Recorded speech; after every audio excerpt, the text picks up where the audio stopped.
Two. Hey, today we're going to be talking about you getting a competitive advantage. A competitive advantage that is so great, you might feel like you're actually cheating. Um, I love all the superlatives and everything like all these coaches use, killing it, crushing it, destroying it, and just all this over the top shit, crush it with video, kill it with that, and like all the coaching terms that all the coaches use. They're so charged. They're charged like kind of reminds a lot of the language reminds me of the script of those old Power Ranger cartoons that they used to do. I don't know if you have any kids or you had any kids back in the early 2000s, but the Power Rangers were the thing to be at the time. And it was pretty funny. Anyways, hey, listen. Thank you so much for being here. Again, my name is Brian Stevens. I'm the host of the National Real Estate Post. We are going to be talking about a bunch of things today that I think are going to be very helpful. As you can see, we are using our Streamlabs today, which means we are right now syndicating to multiple Facebook channels. We're syndicating to our Twitter channel, and we're also syndicating to YouTube all at the same time through the power of the technology. It's pretty cool. What that also allows me to do is pull up graphs that are going to help further my narrative so I can visually show you what we're talking about, and hopefully that brings a little bit more clarity to the topics that we're going to be discussing today. It is always way more interesting if you guys are participating with me, so just let me know who you are, where you're calling from, or where you're watching from. And if you have any questions or if you have any thoughts about what we're discussing, you can certainly just let me know. It's way more interesting when people disagree, so just let me know what you guys are thinking. And and that would just be fantastic. That would be just great. Okay, so what really kind of got me talking about my topic today that we're going to kind of go a little bit into detail about, and what's really going to be analytics and things that should give you an idea of some of the changes that you can make within your own business right now, today, to go ahead and be much more competitive tomorrow. Because the market that we're in today is a fundamentally different market than we were in just 6 months ago and a year ago. In fact, everybody should look at the market every day as a standalone opportunity to succeed or an inexplicable standalone reason why you might fail. Every day is unique. Every market changes so subtly. But if you're looking at the market every day, then you don't have to make these drastic changes to your business. You can simply go ahead and start to lean in the direction of where the market is leading you. Case in point, if you were to have a conversation as a mortgage loan officer about adjustable rate mortgages a year ago, that would have been probably, I don't know, unnecessary. I was going to use stronger language like that would be stupid, but it wouldn't be stupid. It would have just been probably unnecessary. When you're selling interest rates that are in the low 3s or the high 2s, yeah, just take a 30-year fixed rate loan. Not to mention that a lot of the 3, 5, 7, and 10-year arms that you'd be looking at had become inverted, where your 30-year fixed rate mortgage was actually trading and was priced lower than a lot of your adjustable rate mortgages. But now that we're starting to see rates increase and we're pushing past the 5 threshold, and people still have a mindset of the 3s and the 4s, and with the knowledge that most people aren't going to be in their house for a 30-year period of time, this market screams you should be proactively talking to your clients about adjustable rate mortgages, where just a year ago you shouldn't have done that. Now, if you're just waking up today and saying, shit, I've never thought of an adjustable rate mortgage, if you've only been in the industry for under 10 years, maybe you've never even had the opportunity to sell an adjustable rate mortgage. Perhaps you're not familiar with what your margins are, what your caps are. Like if you have a 5-1 arm, that means it can adjust, the max your loan can adjust in one given year is going to be 1%. That's the 1. The 5 is how long you have it fixed for. And then you have to figure out what your index is, and you put your index and your margin together. Your margin is going to be 2.25, 2.5, or 2.75%. So you add 2.25, 2.5, or 2.75 to whatever you're probably on a T-bill. So what's our T-bill trading at right now? You add your T-bill and your margin together, and that would be your fully indexed rate with a maximum that you can go ahead and go up, which is about 1% per year. So learning how to actually propose adjustable rate mortgages is something that some of you are going to have to learn how to do. Understanding how adjustable rate mortgages work is going to be something that you're going to have to do. I doubt you're going to have to figure out how to calculate your APR on, with an ARM, because I'm sure that your LOS and your is doing that for you. I'm sure your point of sale is doing that for you. I'm sure all your disclosures already, they're going to be put out for you. I mean, that's fine. Your ability to repay is going to be a little different. We need to see exactly where your company comes from on your ATR with an ARM. But again, this is just one example of how the market has changed before us. And if you were out there selling adjustable rate mortgages today, or at least proposing adjustable rate mortgages to your clients, then you would be doing something that the vast majority of the mortgage industry is not doing. If you were to emphatically yell about this at the top of your lungs, then you would be doing a shit ton more than the rest of the mortgage space. So with that said, we're going to be talking about some of the changes that we can make to our business, both for real estate agents and loan officers, really salespeople in general, and how it can give you the competitive advantage. One last thing before we get going here is I want to say this too. If you share my videos, it helps me bring information to you guys on a daily basis. So hitting that share button is pretty cool. And since we're not going to be pushing any mortgage companies, any real estate companies, we are simply going to be talking about best practices. This should be something that would be benign enough for anybody to post, and keep the conversation going with your realtor and your lender partners that you have from whatever area of the country you guys are located right now. Now, the reason why I started thinking about this topic was I was at Target. I had to get something. I can't remember what it was. We're getting something for work. And the person I was with was quitting their job and going to a different position. And they were having a little going away party for her. And so her friend, who's a real estate agent, went and bought, like, somebody's having a going away party for her, and she's bringing presents for them. Is this supposed to be the other way around? But I mean, this is just the thoughtful nature of what people do. All right, gender bias here. The thoughtful thing that women generally do that guys generally forget to do because we're numbskulls. So anyways, her friend was bringing her presents. So she's like, I can't do it. I got shit to do right now. And so we were getting some stuff. We were running errands and doing all that. So her friend met us in a parking lot over at Target, and then gave her all these gifts for the next day when she was going to her going away luncheon type of thing. As we were sitting there having a conversation, I've heard this friend's name, time and time again. And she's like, yeah, she's selling real estate, and she's just killing it. She's just killing it. She goes, yeah, she's had her license for a couple of years, but she didn't do anything with her license for the first year. Wasn't like she was trying to sell real estate, like literally got her license and just hung this thing. And then she had some changes in her life, and she says, well, I'm going to start looking at this real estate thing a little bit more seriously and working on it and working at it. And in her first 12 months of real estate, this was just this last year too, by the way. I'm not talking, not when things were going great, but this last year, out of the blocks, made $300,000 as a real estate agent. Out of the blocks, wet behind the ears, brand new rookie. $300,000. Yes, we're in a high cost area, but $300,000 is $300,000. Like, that's insane. And what I found funny, she goes, oh yeah, and she goes, God, she's so bad at what she does. She's always like doing her listings she's like, she never charges more than 4.5. She'll take 1.5, and give 2.5 or whatever it is to the agent who brings the buyer. So she's not over there like, pounding people for, the full 6 on every single one of these houses. And for being in a high cost area, we're in one of the lower cost of a higher cost areas in Northern California. So, and I'm thinking, that's really kind of a trip. I'm like, how does one agent out of the blocks make $300,000, and why is there another agent who's been at this shit for decades and goes to every webinar, every seminar, and is constantly trying to put the square peg in the round hole type of thing, can't ever kind of put it together. And I'm not knocking anybody. That's not the direction I'm going here, and I'll get to what I'm going for. There's another agent he works for a local Keller office. It's neither here nor there. And he works out of Napa, California. And his name is, I'll say it, he doesn't know I'm doing this, but his name is Zach Sparrow. And Zach is, he's only been at this for a couple of years.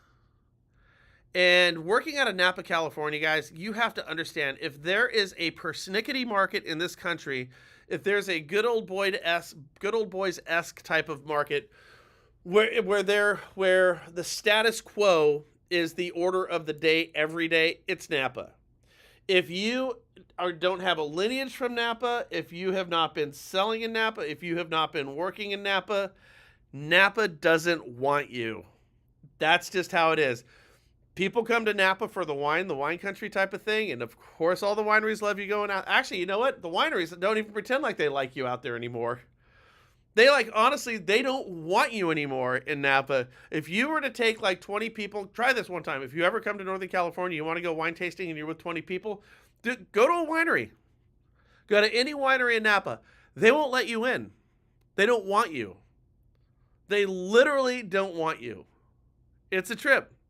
You want to go taste wine? They're going to charge you, and they're going to charge a lot for it. They honestly don't want that anymore. It's a trip. And by extension, it's the same thing with real estate. So you get a young kid with Zach, who's in the good old boy town of Napa, California, where they don't want anything new.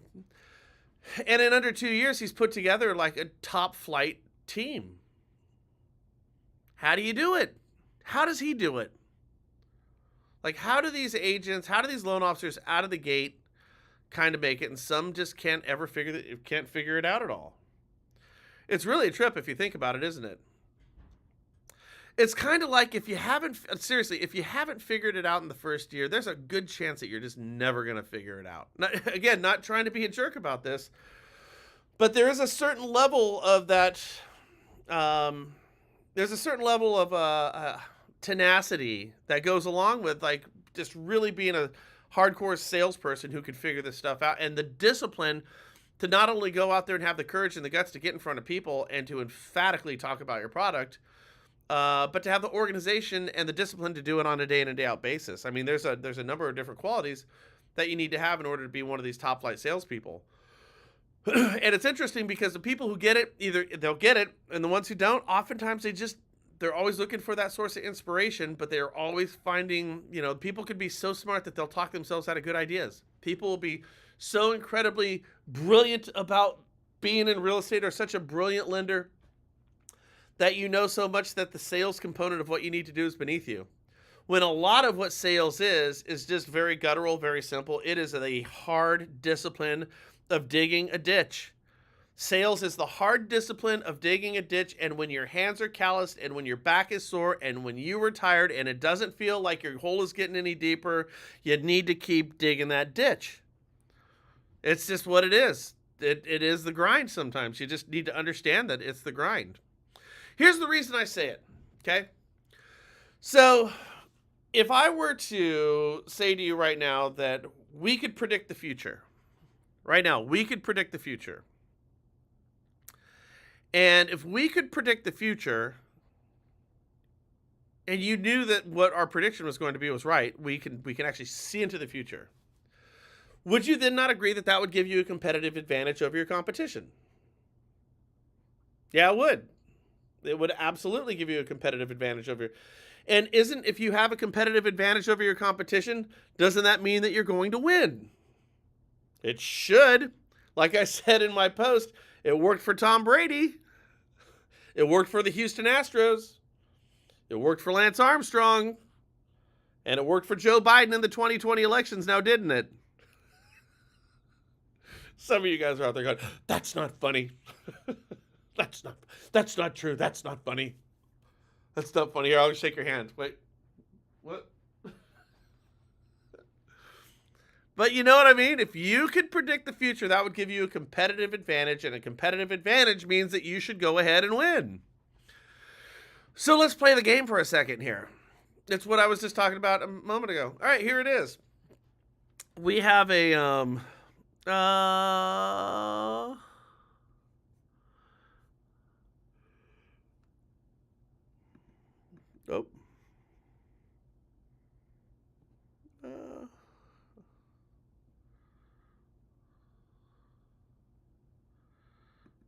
okay. The graph you're looking at right here is the direction that consumers expect rates to go, mortgage interest rates. And this is a graph from back in June 2010 until present day. Well, March, we're getting close, into February. And the black line is those who think rates are going to go up. 69% of folks out there right now think that rates are going to go up. And the blue line is people who don't look at this stuff at all, or people who think that interest rates are going to go down. There is a good chance rates are going to go down, or there's a chance they are. I mean, there are things that are completely unforeseeable in the market. But that number stands at 4%, and everyone else is undecided on this. So I'm kind of with the 69% of people who say that interest rates are going to go up. And I think that's what everybody would say. And I am somebody who does look at this stuff every day. And I am somebody who listens to all the professionals out there. And I don't just listen to what they have to say. I try to dissect what they're talking about. And so I can make my own informed decision. That's great that Barry says rates are going to go up. But why does he know? What is he talking about? Oh, okay. The great thing about it is somebody like Barry will actually tell you. This is how I drew my conclusion. These are the things that I'm looking at. Then you can go look those things up and say, yeah, that's right. These are inverted. There is a history of this happening. Every time this happens, we have found ourselves in a recession. We have seen rates go over here. Okay, here's what's going to... All right, okay. The logic is sound. And right now, even people who are at odds with each other in terms of interest rates, everyone says rates are going up right now. All right, so all right, here we go. Here's all right, predicting the future right now. Okay, interest rates are going up. There, interest rates are going up. Now you know what's going to happen in the future. Rates are up right now. Guess what? They're going to go higher. We know this to be damn near foolproof, money in the bank. Go ahead, get in line and get ready to collect your earnings, collect your winnings. Rates are going to go up. Well, Brian, that's not newsworthy. That's not predicting the future. Bullshit. They're not there today.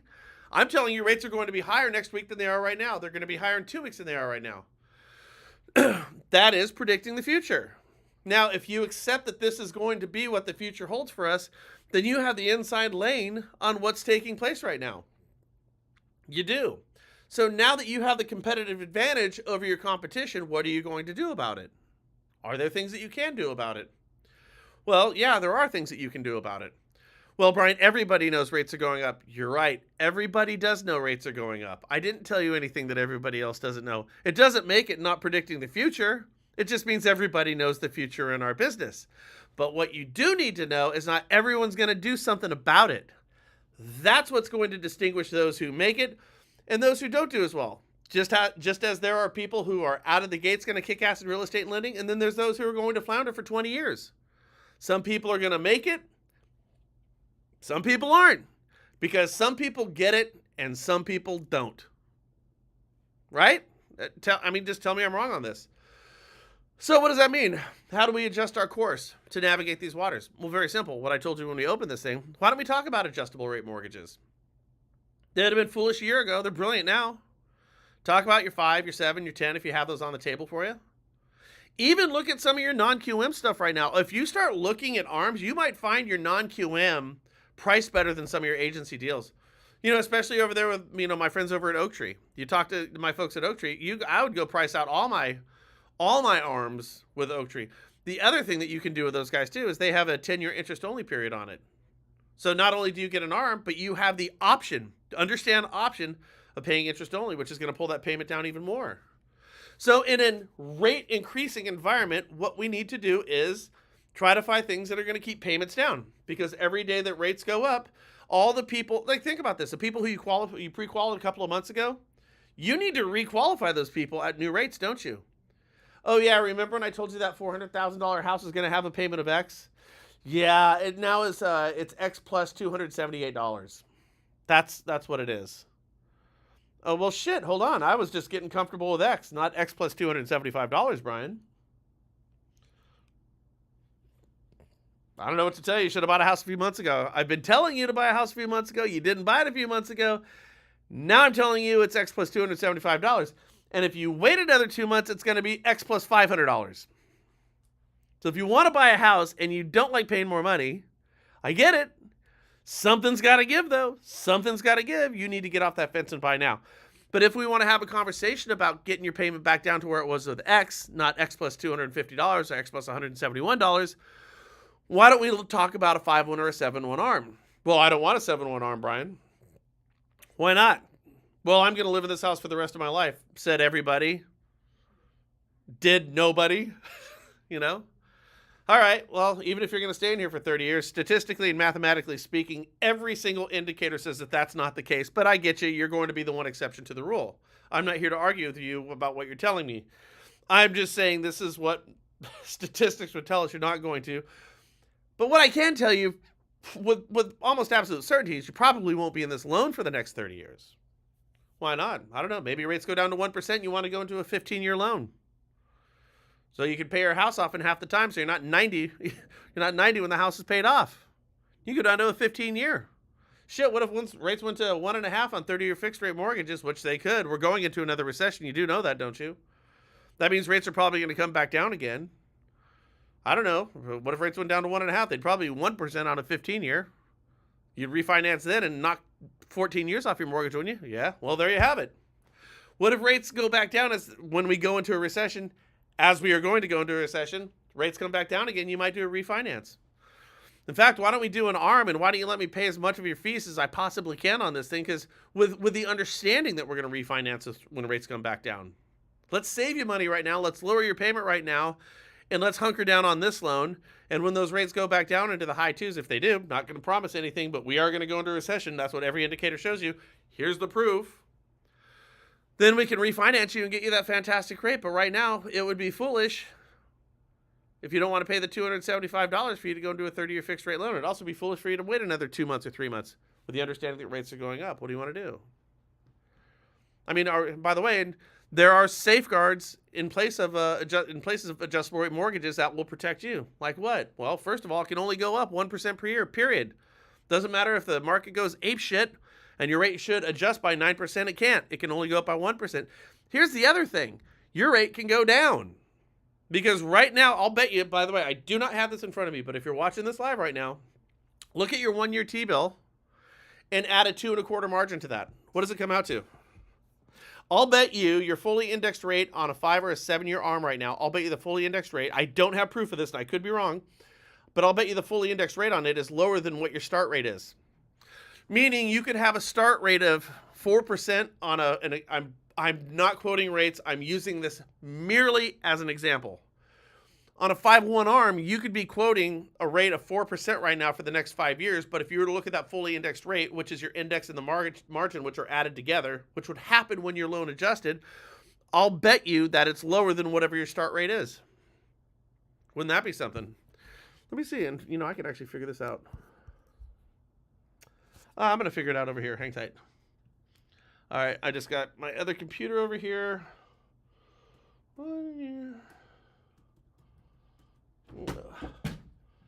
All right, where's our T-bill? Okay. All right, April 1.84%, so we had 2.25 of that, so 3.09%. So say 3.10%. 4.10%. 4 1/10. What is your 5-1 ARM going for right now? So say 4%. Right around 4% is your fully indexed rate. What is a start rate today for you on a 5-1 ARM? I'll bet you your start rate is higher than 4%. So you're not going to go into an adjustable rate mortgage that's going to be wildly out of control. In fact, it's actually a fantastic adjustable rate mortgage. Again, this is an example of things that you could do to distinguish yourself amongst your competition. Because you have the crystal ball, you have it in front of you, and this is a conversation you can have. By the way, since you know the future, since you are that one person who's been able to look into the future and see exactly what it holds, and you know it with absolute certainty, this is something that you should be doing. One, having conversations with people, letting them know you know something that everyone else doesn't know. I happen to know that we can do too is if you know the future, maybe you want to scream it emphatically at the top of your lungs, scream it like your head was on fire. My God, I know what the future holds. Shit's going to get harder to buy a house for people who want to buy a house today. They need to know what I know right now. They need to know that interest rates are going up. They need to know that they need to get off their ass right now and start to have a certain level of urgency with their house buying propositions in front of them. It's going to get more expensive. You need to say it emphatically. You need to say it with a high level of urgency, and you need to say it consistently, and you need to say it like your head's on fire, and you need to scream it from every bully pulpit you could possibly find. Access every database that you can find. Use it via social media. Use it for your CRM. Use it with your neighbors. Use it with your friends. Do a live just like this. Talk to people. My God, I know something's going on right now. Rates are going to go up. You think stuff is bad right now, just wait 6 months. If you have been qualified for a loan 6 months ago, guess what? That ain't worth anything if you haven't spoke with your lender. Call me up today. Your pre-qualification, your pre-approval from 6 months ago is based on an interest rate that is no longer an option. Call me today. Scream it emphatically. Because when you do this and people understand the emphatic nature of what you're saying, the urgency from which you're saying it, people will listen. And if you do this because you happen to know what the future is, people will respond. They'll respond not only to your message, but they'll respond in the nature of how you're sharing your message with them. Does that make sense? Oh, this is Brian Stevens over here at ABC Mortgage. I want to let you know that interest rates seem to be going up right about now. Here's some Japanese candlesticks to show it. Got lots of graphs. Graphs are good over here. See this? Japanese candlesticks, multicolored and all this. What all this tells you is rates are going up. Yep. Okay. Rates are going up. Here's a pie chart. Got lots of pie charts over here too. All these pie charts. No. Scream it emphatically. Scream it emphatically. People will listen to you. Now, some of you right now out there are going, all right, well, you know, he's an idiot. And you wouldn't be wrong. But here's the thing. Some of you are watching this going, shit, he's right. Everyone, get the hell out of my way. I'm going to do this. And I just want to remind you, there are people who either get it, and there just are people who don't. You can sit the sideline and judge my approach to things, guys. Have fun with that one. Or you could be somebody who decides that you're going to get off the bench and get into the game. It's up to you. And my two examples that I use of people who are successful and people who aren't, this is every market. This is everywhere. This is everybody. This is nothing new. It just depends what you're going to do. And we just, who knows? Okay, so let's go into this. This is pretty interesting over here. Let me see if I can increase the size of this. Okay. So what we're looking at here, I thought these were kind of interesting graphs. Just, we're kind of switching gears here, guys. But what this really talks about is housing as it breaks down per ethnicity. I'm not terribly interested in having the conversations as they break down per ethnic group because the trends are, the only thing I'm really going to say about this is all the trends on all the numbers are strikingly, remarkably similar. I mean, there's not a deviation in here that's like, holy crap, that's a big difference. I guess what I would say is people of different ethnicities who are trying to purchase homes or who have purchased homes, who have considered purchasing homes, seem to be all suffering from the same type of things. And that the big one is going to be, as you can see right at the top of here, a lack of affordability. What's keeping you out of the house buying process right now? And again, this will be the only time I say it here. White non-Hispanic, 42%. The biggest determining factor as to why they're not getting a house right now is going to be a lack of affordability. Hispanics, 45%. Black, not of Hispanic background, 39%. And Asian, non-Hispanic, 55%. It's interesting that Black, not Hispanics, they're saying affordability is, of all the different breakdown by ethnicities, say that's the least of their problems of the four different groups as this chart is broken down. I thought that was kind of interesting.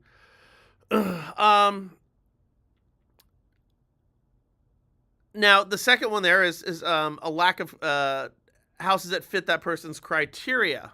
Again, 32, 31, 26, 47. And I found that pretty interesting, too. As we go down there, it's finding neighborhoods in comfortable areas. So the right neighborhood for you, 29, 30, 26, 30. Competing with multiple offers is right down there. Like neighborhoods are as important as competing with multiple offers. You'll see it's the same there, 25, 25, 32, 14. Difficulty saving for the down payment, 2732, 2730, all about the same thing. You know what's interesting for me, though, is when I'm looking at this and I'm saying, well, hold on, only 24% of you are saying that saving up for the down payment is not one of the biggest variables going into this. Because did you know that still over 50% of the people out there who are thinking about or trying to buy a house right now, did you know over 50% of the people trying to buy a house right now still think you need to put 20% down? That's true. Now, with the median sales price for a house at about $380,000 right now, that's, you know, $60,000, $70,000. I mean, how many people have $70,000 to put down on a house? I mean, not a lot. That's just, you know, especially out here in California, you're looking at a couple $100,000 if you believe that you need 20% to put down. So it's either your messaging is getting through as a mortgage loan officer, you know, to our industry, or the industry is doing a better job. But it's kind of struck me as being a little bit odd there. I found it really interesting here, though, that neighborhoods and multiple offers carried about the same weight. And that's 30%. By far, it's the lack of house that fits my criteria is the big one. It's the second most important variable amongst people of every ethnicity across the board. Everybody. So it's the house ain't priced right and I can't find what I'm looking for. So what does this tell me? Again, reading the tea leaves of our market. As a real estate agent, do you remember a number of years ago, there was a study that was done, and it took top agents, whatever that means, and a computer simulated program. And then they took actual home buyers. And they said, give us your criteria of what you want in a house. And so these buyers put in their criteria of what they wanted for a house. And they gave it to a computer simulation, and they gave it to actual real estate agents. And then what they did is they gave those results back to the buyers, and the buyers said, who better picked the houses that you really were looking for? Was it the live, interacting, heart-beating, soul-having real estate agents? Soul-having, speak for yourself. Or was it a computer? Well, it turns out the computer won. Every time. Every time they did this study, the computer picked the properties better than the actual human being real estate agents picked the properties. What does that tell you? It could be a number of different things, but here's my thinking on it. What a real estate agent does is what we all do. We bring our biases to the table. So you're going to tell me what you want, and then I am going to get you what you want as it is filtered through my opinions and my eyes.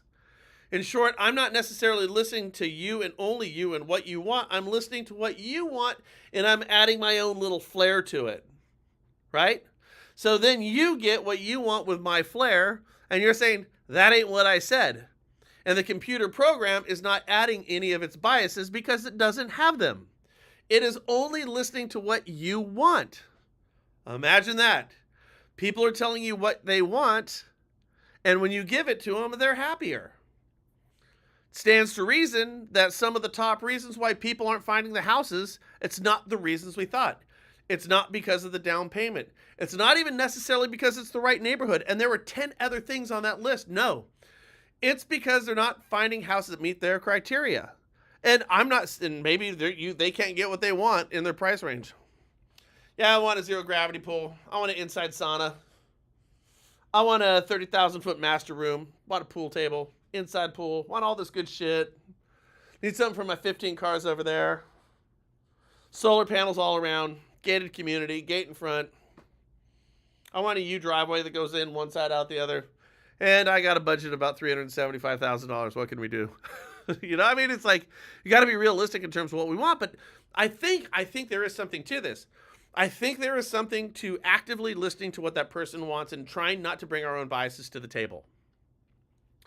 When somebody feels like they're actually being heard, I run a sales book, a books club that we have, and we do sales books, and we've been doing it for years now. We've read a shit ton of sales books. And one of the things that every single sales book universally will tell you is that one thing that every human wants in life that is absolute is they want to be heard and understood. if you're having an argument or a disagreement with somebody, that person feels that they're heard and they're understood, even if you disagree with them, you've already won the battle type of thing. So when we use our best active listening skills, when we're talking with our clients and they feel like you are truly listening to them, not just waiting for your turn to speak, and you're conveying that through mirroring what they're saying. Okay, so what I think I hear you saying is this is what you're looking for. And you take that and you bring it back to them. One, you're going to have happier clients because you're going to truly then be, and only then be, fulfilling your fiduciary. They'll stick with you longer, and who knows, maybe you'll find them exactly what they're looking for. And then maybe you can take the goodwill that you're sharing with them, and maybe that can go ahead and rub off on your loan officer. So when he has a conversation with your clients about doing a 5-1 or a 7-1 arm, which is a better use of utility of their money, their expenses, then maybe they'll be more inclined to listen to that. And then maybe you and your lender as a team can go out there and kind of elevate your game a little bit. Because remember, there are people who get it and there are people who don't get it. And these are great, easy tools that we have at our disposal right now. And what I'm trying to do, guys, is I'm trying to share with you all the analytics. And by the way, this is brought from a survey done, but this one right here was done by a survey from the National Association of Real Estate Agents. And all the reasons why people aren't getting houses. It runs down the list here. And easily affordability, we knew that. 5-1 arm, 7-1 arm, guys. I'm telling you, is it going to fix your problem? Not even close. Is that going to fix my problems, Brad? Not a goddamn chance. But it's going to get you closer to where you need to be. And it's a reasonable way, and it'll distinguish you amongst your competition. And at least it gets you going in the right direction. And then number 2, I need a house that fits my criteria. Across the board amongst everybody. Very, very important. All right, so how are people finding properties right now? And by the way, lenders understand that this absolutely affects you too. Why is that, Brian? Well, it affects you because people who look at houses tend to buy houses, and people who buy houses tend to need to borrow somebody else's money. So where are people finding their opportunities, and where could you go ahead and intersect or intercede on behalf of those who might need to borrow somebody else's money? Here we go. A couple of years ago, this would have been a little bit different. Looking for listings online. Boy, shocker. This is a reason why Zillow has a market cap rate of $1 gazillion. This is a reason why Open Door and OfferPad and Redfin and all these financial technology firms, which are also mortgage companies, why they're kicking ass right now. No, actually, they're not kicking ass because they're doing just a piss poor job on mortgages. They really are. And they're doing a piss poor job on buying and selling real estate too, more often than not. But the reason why they have such huge market cap rates is because investors are looking at these type of analytics right here and saying this is the future of real estate. I would beg to differ. But you'll notice that 70, 65, 63, and 69, the vast majority of people across ethnicities are starting their search online. Now, that's not necessarily where they're ending their search, but that's where they're starting their search. If somebody is starting wherever they start their search, whenever they make their home buying or selling intentions known, that is a chance for your marketing to intersect that person and compel them to use you for their services rather than your competition. So what do you want to do as a smart marketer? You want to intersect those who are going to buy your services at the earliest possible moment, and then your discipline and your follow-up is going to ensure that you're going to get that deal, that transaction, that opportunity over your competition. So we're starting online. Where can you do this? Well, the cheap, easy money is go buy Zillow leads. But when you're buying Zillow leads as a preferred agent out there, just understand that they're selling this shit to other people. And oftentimes, Zillow's even buying leads from lead brokers out there, leads that have already been stepped on and refurbished and cleaned up. How do you clean up a lead? You call them and say, did you buy a house yet? And when they say no, that's a good lead again, and it's sold off to you, where you're going to pay a $2,000. Buying a lead is like going and getting a drink in a bar. There's a 10,000% markup from what it costs the bar to what it costs you. And that's what a lead is. We are paying for the opportunity for the work that other people have done, and they're going to build their profit into that. Okay, so people are starting their search online. Requesting more information on a listing. Where are they doing that? Well, they could do that from a whole bunch of different places, and it doesn't specifically state where it's coming from, right? Could be coming from an IDX, probably not. Could be coming from, a Zillow or Redfin, high probability of that. Could be a sign writer. Could be a short code. Could be a QR code. Could be a lot of stuff, right? Contacting a real estate agent. Isn't that interesting? So contacting a real estate agent is it's polling lower than requesting information from a listing and lower than online. Where it used to be, guys, girls, you need to understand this. Where it used to be that real estate agents ruled the lead gen and the lead distribution channels, not even close anymore. Not even close. Real estate agents, and by the way, a distant third, not even a close third, a distant third amongst all ethnicities, 44%, 40%, 41%, 49%. Here's the deal. If somebody is requesting information online or they're starting a search online, that means anybody has access to that potential buyer. Hell, if you thought about this, a home warranty person could access that lead first. Hey, by the way, I know you're going to buy a house out there. When you buy a house, you're going to want to get a home warranty. That's to ensure that nothing really breaks down. And if anything breaks down on your house, we're here to take care of it for you. So I want to let you know that whoever you buy a house from, I want to be your home warranty company. And here's the reason why you should work with us. We cover X, Y, and Z where our competition simply doesn't do it. We have renewal rates that are better than other folks.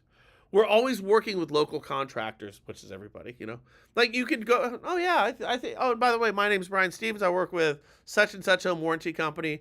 And if you have any questions, because I don't have a dog in the fight here, I could certainly point you in any direction you want. I just want to be here to help you with your home warranty, because this is what we're really good at what we do. That sounds great, Brian. You know any good real estate agents? You bet your ass I do. Hey, while we're at it, why don't we talk about a great lender too? You got to watch out for some of these lenders out there, boy, I tell you. You want to make sure you get the right ones. Well, I know this guy named Billy Bob over here. Billy Bob does a really great job. Really does. He's local. He's been doing this stuff for 30 years. He actually helped my family, helped my friends too. Yeah, you should talk with Billy Bob. He's great. Oh, and you should talk with Sally Ann. Sally Ann's a great real estate agent. You understand. A home warranty has equal access to clients. It used to be that the assumption was a real estate agent was going to be the one at the top of the pyramid, the top of the pecking order. And then you know what they say about what rolls downhill. And then everything was handed out from there. A lender has access to it. This is why the whole thing with real estate agents right now, I'll tell you what, be nicer to your lenders. Let's not have any short fuses with them. If you feel like you need to unload on somebody as a real estate agent, don't unload on your home warranty people. Don't unload on your title and escrow people, because they do talk. They just don't tell you. And don't unload on your lenders.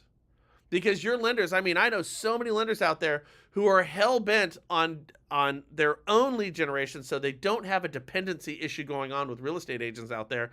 And I know mortgage companies who are spending a shit ton of money, time, energy, and resources being that first to contact right now. I know a mortgage company right now who, for their mortgage loan officers, if they're closing more than 3 deals a month, they get their own full-time dialer. Their own 8-hour day, 5 days a week, full-time dialer, and that comes with scrubbed lists, and they'll call anybody 8 hours a day, every single business day. These are for mortgage companies, and they're trying to find leads, and when they get these leads, they're handing them out to real estate agents. So isn't that interesting? When we look at this list here of prospective home buyers and sellers, contacting a real estate agent comes in at a distant third. Again, this is just information, guys, and you need to use this information so you can adjust your course accordingly. Going to an open house. 28%, 35%, 32%, 49%. A pretty big difference there, but we get there. The medians on this is going to be right around 33%. Open houses still have utility. They do. If you got 28% of people who say, I'm going to an open house, that's almost 3 out of 10. Let's say an average of 3 out of 10. That ain't bad. Those odds aren't bad, especially when you consider what you're getting paid. Contacting a mortgage lender, 21%, 21, 19, and 23%. That should be the first thing, but it's not. Just goes to show you that not everybody understands what the priorities in a real estate transaction is. And I ain't knocking anybody. I'm saying if you can't afford it, it doesn't matter what house you're looking at. Figure out what you can buy first. But here's what it says here, guys. It says contacting a mortgage, getting pre-qualified for a home loan first. And then it says contacting a mortgage lender or a bank for a home loan. It says contacting a mortgage lender for a home loan. It doesn't say a mortgage loan officer contacting you, does it? That's what should be on here. Okay. And as we go down here, applying for a mortgage or home loan, but it's interesting, of the last three, it's all mortgage, mortgage, mortgage. If you go 27, 21, so 27, let's say 70%. So that's kind of 20, 40, 60, say 70. So amongst here, that's a large number of folks who are thinking high on what the mortgage thing is. Let's see, what other one? This is kind of again, I thought this was kind of interesting. This speaks to, I think we have it over here.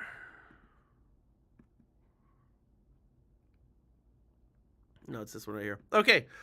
Is your family capable of helping you with a down payment? The dark color, the dark green on the left, very likely. The next one, somewhat likely. Don't have an opinion is the gray. Not too likely. And not at all. And again, I was really kind of struck by all these graphs, all put out by the National Association of Realtors, is the similarities amongst all of them. And by the way, you know what this also speaks to, which I think is interesting? It doesn't speak that you can do it. I mean, all right, how many people think helping out with a down payment is 3%? I can help out with your down payment. Yeah. My son's active duty in the military. He's been active duty for 6 years in the military. He's never used his eligibility. I'm going to help my son with his down payment on his house. You bet your ass I can help him. You know what I mean? Or is it 20% that we're talking about? Or is it 3% that we're talking about? But it's very interesting is amongst all ethnicities right now, I mean, a coin flip is almost half of everybody says, yeah, my parents are going to help me out with their down payment. As a mortgage loan officer, if you knew that half of those polled, half of those surveyed by the National Association of Realtors said they can get their parents or they, to help their family's going to help them out with their down payment, okay, why don't we also have a conversation about helping them out with buying their loan down? Thought of that? Again, go back to how we began this whole thing. You right now know the future. Rates are going up. You should do something with this shit. You should do something with all this information that we're talking about today. Now, you also know that half the people who are buying a house right now, almost, their parents are going to help them out with a down payment. You want to know why they're going to help them out with a down payment? Because nobody asked them, can they help them out with buying their rate down? Because if half say I can help them with their, 10% down payment, screw that. Buy the rate down.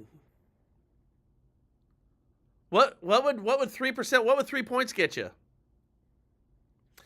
3 points would get you a rate that would be substantially lower and would lower your overall monthly payment more than putting that additional 3% down against your mortgage.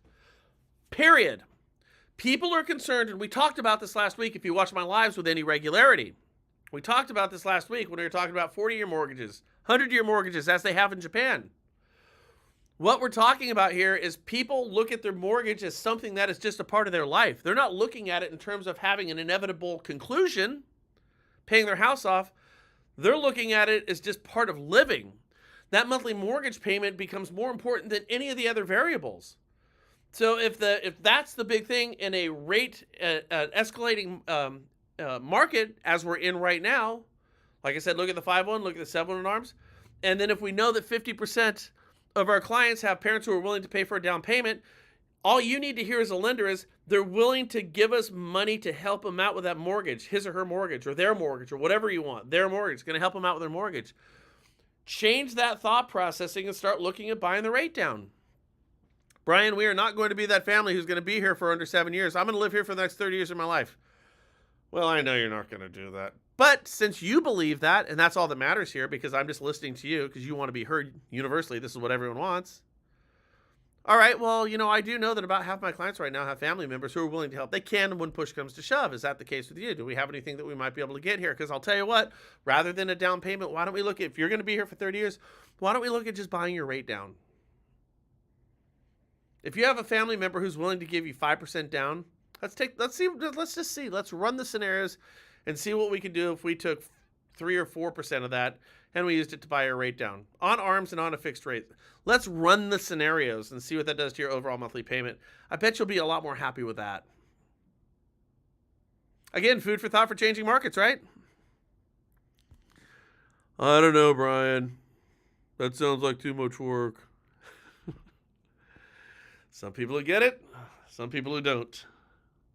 It's kind of my thinking, Lincoln. All right, guys. Hey, listen, we are circling an hour here. This has been a really fun live today. I hope you guys got gleaned some good information out of this. Anything that I have and you feel like using, by all means, steal away. I think that's a song. Steal away. Take it. Anything that we're talking about right now, just because I'm not charging for it, I want you to think about this. Just because I'm not charging for it doesn't mean it doesn't have value. Value, as I said, value isn't what you do with the information that you have, not what it cost you. Value is not the cost of something you learned. Value is what you do with something, if you paid for it with cash or not. And honestly, go look at your mortgage coach, whoever your mortgage coach is. What kind of car are they driving? And then ask yourself, was it worth it? Food for thought. All right, guys, man, I'm here for you. Send me any messages. Text me. You see my number there. Send me an instant message. Let me know if there's anything I can do to help. And I hope you guys make it a great day. And I can't wait to talk to you again. Always.